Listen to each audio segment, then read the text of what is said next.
Assalamualaikum warahmatullahi wabarakatuh.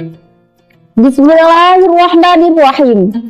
Alhamdulillahilladzi hadana li tariqihil qawim wa faqahana fi dinil mustaqim. Assalatu wassalamu ala sayyidina Muhammadin dil wajhil karim wa ala alihi wa ashabihi ulil fadlil jasim. Amma ba'd.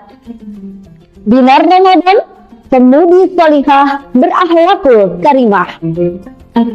Sahabat dinar dimanapun berada, hamil dan menyusui merupakan fitrah wanita. Namun, ketika fitrah itu datang bersamaan dengan bulan suci Ramadan, sebagian dari kita justru dilanda gegana, gelisah, galau, dan bingung mau milih yang mana. Memilih untuk tetap berpuasa dengan sepenuh niat dan sepenuh ikhtiar untuk menjalankan kewajiban, atau justru memilih tidak berpuasa atau berbuka karena berbagai alasan.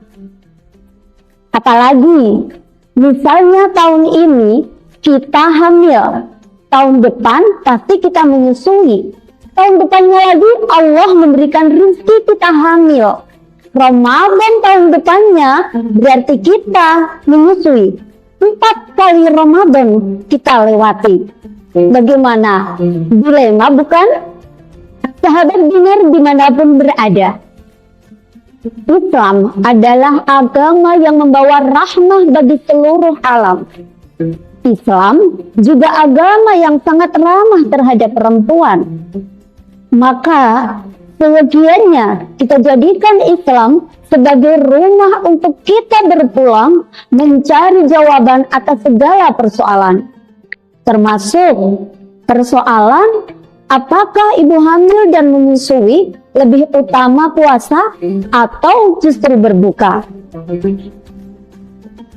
Sahabat dinar yang dirahmati Allah, selaras dalam Syarah Al-Muhadzab, Syekh Syihabuddin Al-Qayyubi dalam kitabnya Hasyiah Al-Qayyubi mengatakan, ammal hamil wal murdi'u fa in aftarata khaufan ala nafsihima ay wahdahuma aw ma'a waladayhima wajabal qada'u bila fidyah.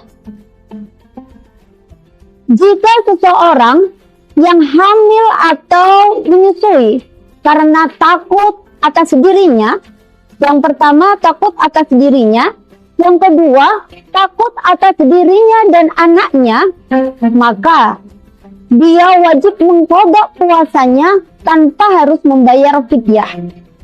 Yang ketiga, au ala waladin lazimatuhuma al-fidyatu fil adhar. Yang ketiga, jika dia khawatir terhadap anak atau janinnya saja, maka dia harus qadha juga membayar fidyah. Sahabat fatayat yang dirahmati Allah, kita harus berhati-hati karena al-khauf, kekhawatiran atau ketakutan itu masih bisa dirinci lagi. Dalam kitab Nihayatul Zain, kekhawatiran seseorang sehingga memperoleh kompensasi atau rukhsah untuk tidak berpuasa itu ada 3. Yang pertama, seseorang yang jika berpuasa khawatir akan datang bahaya, maka dia makruh berpuasa atau boleh tidak berpuasa atau berbuka. Yang kedua, jika dia khawatir menimbulkan bahaya yang lebih besar, bahkan ada prasangka atau dzan yang sangat kuat, misalnya menimbulkan hilangnya nyawa atau hilangnya fungsi salah satu tubuh, maka dia haram untuk berpuasa dan wajib untuk berbuka. Yang ketiga, jika kekhawatirannya ini standar saja pada umumnya, misal khawatir dia lemes, khawatir tidak sampai beduk maghrib, atau khawatir dia tidak seproduktif di bulan-bulan selain Ramadan, atau juga khawatir anaknya rewel tapi dalam batas yang wajar, maka dia tetap wajib untuk berpuasa. Bahkan dalam Hasyiah I'anatut Thalibin dijelaskan, wal muradu bil khawfi 'alal waladi wa al khawfu 'ala isbabihi bin nisbati lil hamil. Orang yang sedang hamil dan khawatir sehingga dia tidak berpuasa, itu diibaratkan ketika kekhawatirannya itu berdampak pada gugurnya janin. Selaras dengan itu, Syekh As-Sabuni dalam Safwatut Tafasir ketika menjelaskan penggalan surah Al-Baqarah ayat 184, Bismillahirrahmanirrahim. Wa 'alal ladzina yutiqunahu fidyatun ta'amu miskin. Rukhsah yang terdapat dalam ayat ini, al-itaqah dalam ayat ini berarti yadullu Man kana qadiran ala syai' ma'asyiddah wal masyaqqah. Orang yang dapat rukhsah ini adalah orang yang mampu berpuasa, tetapi ketika dia melakukan puasa disertai dengan kesusahan dan kesulitan yang besar, kekhawatiran yang besar, baru boleh mendapatkan rukhsah puasa.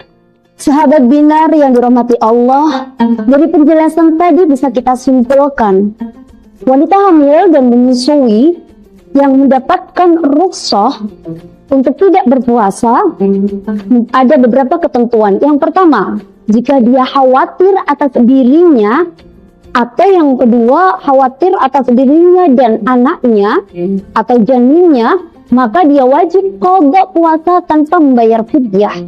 Yang ketiga, jika dia hanya mengkhawatirkan janinnya atau anaknya, maka dia harus mengqada juga membayar fidyah.